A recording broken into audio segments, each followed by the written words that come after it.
त्यामुळे यावरती धस या तुम्ही सभागृहात आमदार आहात, बिंदू नियमावलीवरती माघार घ्यायची नाही।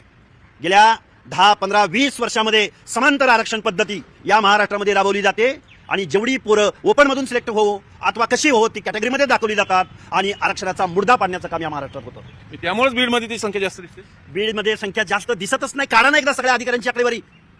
या महाराष्ट्रामध्ये 100 ते 150 IAS IPS अधिकारी फक्त वंजारी समाजाचे आहेत, ते कॅटेगरीमधून गेले। माझ्याकडे यादी साहेबांनी भरती केली वस्तू। अरे 4.5 वर्षे मुंडे साहेब सत्तेत होते। अरे तुम्ही वर्षानुवर्ष सत्तेत आहे ना, मग तुमचे अधिकारी किती काढा ना बिंदू नियमावली एकदा काढा बिंदू नियमावली काढा। कोणाच्या शिक्षण संस्थांमध्ये कोण आहे कळेल एकदा महाराष्ट्राला। याच्यातून माघार घ्यायची नाही। धस साहेब घाट आमच्याशी आहे, आम्ही याच गोष्टीसाठी रात्रंदिवस भांडतोय। बसू आपण बिंदू नियमावलीवर। ठीक आहे, आता बिंदू नियमावली झालं ते काय कोर्टात पण अडकलेला विषय, पण मुद्दा असा पुन्हा एकदा जातीय ते निर्माण करण्याचा प्रयत्न होतो। घरात घुसून मारण्याची भाषा होते, म्हणजे तुम्ही किती हाय किती वगैरे हाय की हे कुठं चाललंय? हे जे वक्तव्य आहे हे धनंजय मुंडेंच्या विरोधामधलं आम्ही मानत नाही। हे जे वक्तव्य आहे ते या महाराष्ट्राच्या मुख्यमंत्र्यांच्या विरोधामधलं वक्तव्य आहे, कायद्याला चॅलेंज करणारं वक्तव्य आहे। आणि विशेष करून विरोधी पक्षनेत्याचं काम माननीय देवेंद्र फडणवीसांनी धस, अभिमन्यू पवार, पुन्हा ते पाटील यांना दिलंय का? काय चाललंय नक्की महाराष्ट्रामध्ये? यांच्याच पक्षाच्या मुख्यमंत्र्यावर यांचा विश्वास नाही धसांचा। मला वाटतं नक्की काहीतरी मुख्यमंत्र्यांकडे काही मागणी करणार काय संदर्भात? आम्ही मुख्यमंत्र्यांना निश्चित भेटू। आरोपीला शिक्षा झालीच पाहिजे ही आमची पहिली मागणी, पण आमची दुसरी मागणी एखादा समाज टार्गेट होत असेल, कायदा आणि सुव्यवस्था बिघडली जात असेल, इथली व्यवस्था चॅलेंज केली जात असेल, हे धनंजय मुंडे वगैरे हे टार्गेट नाही यांचं।